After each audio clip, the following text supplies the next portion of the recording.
When did you know you wanted to be a performer? When I sucked at everything else, I was never one. I wasn't one of those kids who grew up going, "I want to be an actor. I want to be like, doing that." I enjoyed it, but I played a lot of sport and I enjoyed that. And I thought I'd probably maybe not play sport professionally. Wasn't good enough at anything, but I probably thought sport would be involved in my life in some way, and it isn't, and it wasn't to be. And I ended up sort of falling into this kind of world, but also driven by the fact that I didn't want to sit in an office. I think every single person in this room and every person on a film set, that's why it's so lovely sometimes with a crew, because everyone's sort of there for the same reasons. I think most people have made that choice or realised that they're not the sort of person who wants to sit in an office for 9 to 5. And that's what brings everyone together. I quite like that. Right. When did you know you were like on the right track and that this was what you were meant to do? I think when you get employed and then you get employed again and again, that's when you can maybe think that maybe you have something to offer. Was there any particular role that like you felt that, oh, I can do this, I'm good at it, I have some talent? Well, I mean, people think this movie changed my life, but The Fall changed my life in terms of how people perceived me as an actor. Once a man has achieved contempt for himself, he achieves contempt for all man-made laws and moralities, and is truly free to do as he wills. And I guess for myself, it answered a lot of questions about what I felt I could offer, and so it's definitely, I mean, yeah, I'm going to say that job, definitely, Yeah, in terms of like the layering and Yeah, and in terms of playing a character with, a darkness and a menace to him that anything I'd done before or anything I'd sort of certainly auditioned for, gone up for, wasn't in that realm at all. So to be given an opportunity to show that side of yourself was great, and then you end up discovering that you can fulfill that side of yourself as well, which is something I maybe didn't even know before. So yeah, it's all quite enlightening. What do you like most about how you got here, where you are now?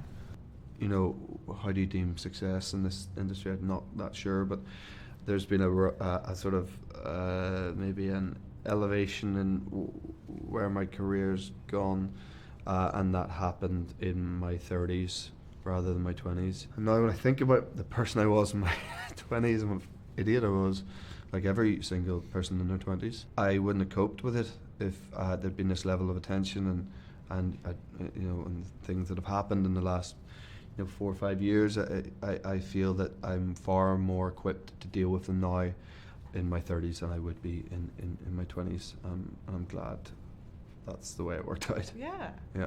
What do you like most about being able to return to this kind of character and flesh him out? Well, maybe just the fact that you can return to play someone again and make changes, and I definitely feel with this movie, with Darker, I was given a little bit more control over how I wanted to play him, and elements of his character that I felt were important to show, and yeah, basically own it a little bit more. And I didn't really feel that I had an opportunity due to lots of different circumstances with the first movie. So that was pleasing.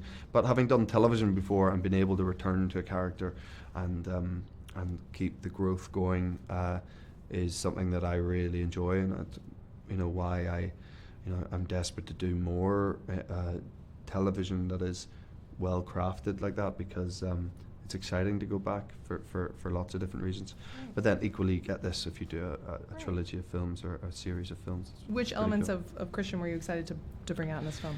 I wanted to make him more human and to make him more relatable to guys as much as anything else, and to make him more attractive to women, because that's a big part of it, and I felt that maybe some of that wasn't achieved in the first movie, if I'm being really honest.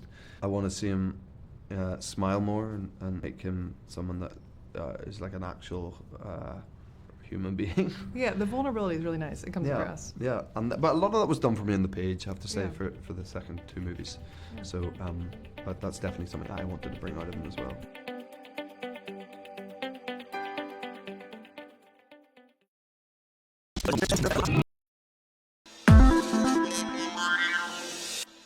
Spending so much time with the characters, particularly shooting 2 movies back to back. Yeah. Do you ever dream in character or like bring any Cork's home with you? No, I don't. Being in Vancouver for nearly 6 months, my family are with me, and I've got 2 kids, and you're, you're just, as soon as you get through the door, you're just your daddy, and you're a husband, so you're removed entirely from what you've just spent 14 hours of the day doing, so it almost doesn't even allow you to. But I've friends, one of my best mates, Andrew Garfield, I know he does that. He dreams in character a lot, and but he finds that very helpful in terms of his process, and he uses that, but that doesn't happen to me. You've mentioned kind of the family and the great group of friends that kind of have helped with the whole grounding aspect. Mm-hmm. What, if anything, do they ask? Are they intrigued about this? Do they ever ask you about this film, or do they just wait to see it? No, I mean, none of them see it. My family don't really see it. Some of my family have probably seen it. A handful of my friends have seen this me play this character, but really a handful. I've had the same group of mates for over 20 years, and the God's honest truth, they don't really care about what I do for a living. I don't ask them a huge amount of questions about what they do. I mean, know what they do. A lot of them, they seem to be able to answer the phone whenever I call them, so they don't do much. Yeah. But they claim to work in finance and stuff like that, which explains a lot about the state of the world.